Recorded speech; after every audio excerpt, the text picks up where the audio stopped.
You say you've been in trouble all your life. Why is that? I'm just one of those faces, you know. People never like my face. Then what kind of a protest did you make? You said, I don't know much about Nigeria. We did an advertising campaign for peace. John Lennon never bit his tongue.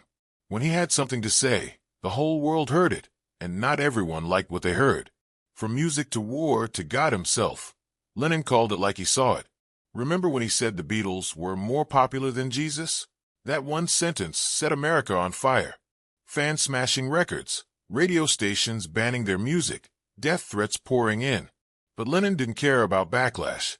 He wasn't trying to be liked. He was trying to be real. That brutal honesty didn't just shake the world. It sent shockwaves through the music industry. Because when John disliked another artist, he didn't keep it to himself. He made it loud. He made it public. He made it unforgettable. And while Lennon was a man of peace, he didn't play nice with everyone. Sometimes it was about ego. Sometimes it was about talent. Sometimes he flat out hated their music. We combed through interviews, lyrics, and rare recordings to expose the top 5 rock stars John Lennon hated the most. A list packed with personal feuds, bold opinions, and musical clashes that still echo today. Because when Lennon went to war, it wasn't with guns. It was with words. And it all starts with the man he loved, resented, and could never quite escape. Number 1. Paul McCartney, from brothers to rivals. When it comes to John Lennon and Paul McCartney, the world usually remembers them as the dream team behind the Beatles. They were the guys who wrote some of the greatest songs in rock history, often sitting side by side, trading lyrics and melodies like best friends finishing each other's sentences. But what many people don't realize is that their friendship went through some pretty rough times, especially as the Beatles started to fall apart. At first, they were like musical soulmates.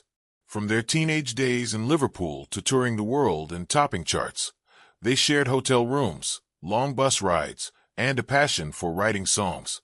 But as time went on, things started to change. By 1968, the tension between them was becoming obvious. They argued more often, disagreed about the band's direction, and felt like they were drifting apart, both musically and personally. When the Beatles officially broke up in 1970, fans were heartbroken. Many blamed Paul for the split, especially after he filed a lawsuit to dissolve the band's business partnership. That move made John furious, and it led to something that's rare even for rock stars, a musical fight. Paul fired the first shot with a song called Too Many People from his 1971 solo album Ram. The lyrics were full of subtle jabs at John and his wife, Yoko Ono. John didn't take it lightly. He hit back with a brutal song of his own called How Do You Sleep? It wasn't just aimed at Paul's personality. It attacked his talent. One of the harshest lines said, "The only thing you done was yesterday," a slam at one of Paul's most loved Beatles songs. To make things even more intense, George Harrison played guitar on John's diss track, showing where he stood in the feud. John also mocked another one of Paul's songs called Another Day, suggesting Paul was nothing special without the Beatles. Even though their relationship was rocky, it's important to remember that their bond was also deep. Years later, John admitted that he still cared about Paul and missed their friendship. But during those years after the breakup, their connection turned from brotherhood into rivalry, and Lennon's anger poured out in songs that fans still analyze to this day. Number 2. Blood, Sweat, and Tears, too smooth for Lennon's taste. John Lennon was a rock rebel. He wasn't afraid to speak his mind, especially when it came to music. So when he heard certain bands getting praise that he didn't think they deserved, he wasn't shy about calling them out. One group that landed in his crosshairs was Blood, Sweat, and Tears, a band that mixed rock with jazz and had a polished, almost fancy sound. But to Lennon, it all just sounded like noise trying too hard to be important. In a 1971 interview with Rolling Stone magazine, Lennon was asked if he liked anything on the radio at the time. His answer? A flat-out no. He said he barely even listened to the top 10 unless he was about to release something himself. Just before recording, he'd check out a few albums, not because he was excited about new music, but to see if anything had changed. His verdict? Not really. In his words, nothing's really happened. Then came the moment he really let loose. When asked specifically about Blood, Sweat, and Tears, Lennon didn't hold back. He said, "I don't like the blood, sweat, and tears. I think all that is—" He paused. then continued with a scathing comparison. To him, rock and roll was starting to go the same way as jazz, overcomplicated and fake. He said it was becoming filled with bullshitters, trying to act like they were deep and artistic. He didn't buy it. Some fans believe Lennon might have had an extra reason to be annoyed. In 1970, Blood, Sweat and Tears won a Grammy for Album of the Year. Meanwhile, the Beatles' final album, Abbey Road, didn't take home the prize. Lennon never said that was why he disliked them, but it's hard to ignore the timing. What really seemed to bother Lennon was how clean and polished their sound was. He saw that kind of music as a betrayal of what rock was supposed to be.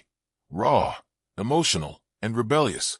Blood, Sweat and Tears were more like a smooth-talking professor at a music school, while Lennon wanted rock stars to be more like street poets with guitars. For Lennon, music wasn't about impressing critics or winning awards. It was about honesty. And in his eyes, Blood, Sweat and Tears were trying too hard to be fancy and not hard enough to be real. Number 3. Joan Baez, folk music Lennon just couldn't stand. John Lennon was never one to fake his opinions, especially about music. And when it came to folk singers like Joan Baez, he made it very clear. He just didn't like her style. In fact, in a 1971 Rolling Stone interview, Lennon didn't hold back at all. While most people might try to be polite, Lennon was blunt. He grouped Baez with another folk singer, Judy Collins, and dismissed them both in one breath.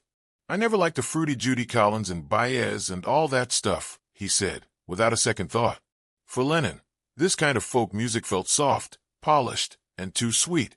It didn't connect with his own tough, working-class background, or with the raw, edgy music he believed in. What really sparked this reaction? The interviewer had compared Lennon's intense, emotional song, Working Class Hero, to the music of Bob Dylan, which then led to a mention of Joan Baez. Lennon hated that comparison. While he admired Dylan to some extent, he didn't think Baez belonged in the same conversation. He even questioned the whole idea that his music sounded like Dylan's. "Does it sound like Dylan to you?" he asked the interviewer, clearly annoyed. To Lennon, real folk music came from the heart, from the struggles of miners in the north of England, or from people actually living through hard times. He didn't think Baez captured that same spirit. Her style, in his opinion, was more about performance than passion. Even though Baez was famous for her strong voice and protest songs during the 1960s, Lennon just couldn't connect with her. It wasn't personal hatred, but more about what she represented musically. Lennon often saw artists like her as part of a scene that was too polished, too clean, and not grounded in real struggle. What made Lennon's views even more intense was how deeply he believed in music as a force for truth. To him, artists should speak from pain, from real experience, not just sing pretty songs. And that's why Joan Baez, despite her fame and powerful voice, never earned his respect. In Lennon's world, being real mattered more than being liked. Number 4. Frank Zappa, artistic integrity, or just loud noise. John Lennon was known for his blunt honesty, and his feelings toward Frank Zappa were no exception. Both Lennon and Zappa had reputations for being rebellious, nonconformist artists. But while they shared a certain anti-establishment attitude, Lennon wasn't entirely sold on Zappa's way of doing things. Lennon understood Zappa's struggle with critics, but he didn't always respect Zappa's approach to dealing with them. Zappa was a master at criticizing everyone who didn't get his music, and Lennon saw a bit of himself in that attitude. But there was one key difference. Lennon didn't like Zappa's need to show off his genius in such an obvious way. In fact, Lennon once said that Zappa was constantly screaming for attention, trying to prove that he was a genius. "What do I have to do to prove to you sons of B what I can do?" Lennon quoted Zappa, hinting at how the musician was always trying to defend himself from critics. Lennon related to Zappa's frustration, but he also saw it as a bit too much. "I know what Zappa is going through," Lennon said. "I've just been in school again. I've had teachers ticking me off, marking my work." Lennon recognized that Zappa, like himself, was a misunderstood artist, but he didn't necessarily admire how Zappa handled it. It was Zappa's boldness and arrogance that Lennon didn't always connect with. Although he respected Zappa for standing up to the establishment, Lennon wasn't a fan of the way Zappa seemed to demand respect. Lennon believed that true artistry didn't need to be shouted from the rooftops. It was something that should naturally come through the work itself, not through constant self-promotion. Still, despite these differences, Lennon did acknowledge Zappa's talents. He said, "I admire Zappa a bit," and admitted that Zappa had an artistic integrity that he could relate to. But at the end of the day, Lennon wasn't keen on Zappa's flashy persona, which made it hard for him to truly embrace his music. In many ways, their relationship was a lot like a rivalry between two people who shared similar values, but disagreed on how to show them. For Lennon, music was about honesty, not performance. Zappa, on the other hand, was all about making a statement, loud and clear. Number 5. Bob Dylan, a fallen idol. John Lennon's relationship with Bob Dylan is one of the most interesting, yet complicated, in his career. In the early days of the Beatles, Lennon looked up to Dylan as a massive influence. Dylan was the reason Lennon started writing more introspective lyrics, and the two even shared a few memorable moments together. But over time, Lennon's admiration for Dylan started to fade, especially after Dylan's change in direction. It was Dylan who introduced Lennon to marijuana, a moment that shifted Lennon's perspective on both music and life. This bond made Lennon see Dylan as a role model, someone who helped him break out of his shell as a songwriter. The Beatles' albums Rubber Soul and Revolver were heavily influenced by Dylan's poetic style. However, this bond didn't last forever. In the late 1970s, Lennon's attitude toward Dylan began to sour. The turning point came when Dylan released his controversial Slow Train Coming album, which marked the beginning of his born-again Christian phase. Dylan's embrace of Christianity deeply upset Lennon, who was known for his strong atheism. Lennon recorded a rant about Dylan in 1979, calling out his former hero for his new religious beliefs and music. He poked fun at Dylan's spiritual transformation, saying he wants to be a waiter for Christ. Lennon wasn't holding back when he mocked the album's lyrics, calling them embarrassing. He also criticized the backing music, describing it as mediocre and saying the singing was really pathetic. But Lennon's disillusionment with Dylan wasn't just about the religious shift. It was also about how much Dylan had changed as an artist. To Lennon, Dylan was no longer the insightful, poetic musician he once was.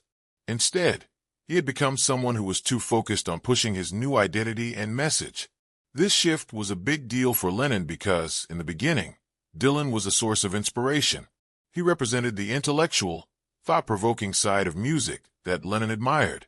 But as Dylan's music took a different direction, Lennon started to see him less as a musical genius and more as has been trying too hard to make a statement. Lennon wasn't just a critic of Dylan's music. He was personally hurt by the fact that someone he once looked up to had changed so much. For Lennon, this was a moment of realization that even the greatest idols can fall, and that nothing in the music world was permanent, not even the great Bob Dylan. Number 6. The evolution of Lennon's dislike. John Lennon's life and career were marked by constant change and evolution, both musically and personally. As a young man, he was influenced by other artists, looking up to figures like Bob Dylan and Paul McCartney. However, as Lennon grew older and experienced more of the world, his perspective shifted, and so did his feelings toward those artists. What stands out most about Lennon's disliking of certain musicians, like McCartney, Blood, Sweat, and Tears, Joan Baez, Frank Zappa, and Bob Dylan, is that it wasn't always about personal animosity. Often, it was about what these artists represented. Lennon, who was always pushing boundaries in both his music and his activism, often saw the musicians as either stagnating or compromising their artistic integrity. In McCartney's case, it was the personal and creative fallout from the Beatles' breakup. For others like Blood, Sweat, and Tears or Joan Baez, it was about a clash in musical philosophy or a difference in how they viewed their roles in the world of music. However, Lennon's feelings were not set in stone. Over the years, as he continued to reflect on his own experiences, he would often revise his thoughts on these musicians. His evolving views reflected his own personal growth and the changing landscape of the music industry. Lennon was never one to shy away from speaking his mind, and his opinions about other artists, while often sharp, were a reflection of his belief in the importance of creativity, individuality, and the constant search for truth. In the end, Lennon's complicated relationships with these musicians give us a glimpse into the mind of an artist who was constantly questioning, challenging, and rethinking everything around him. His legacy lives on not just in his music, but in his unapologetic attitude toward the world and the people who shaped it. Lennon may have had his share of beefs with his peers, but at the heart of it all, he was always striving for something more, something real, something that mattered.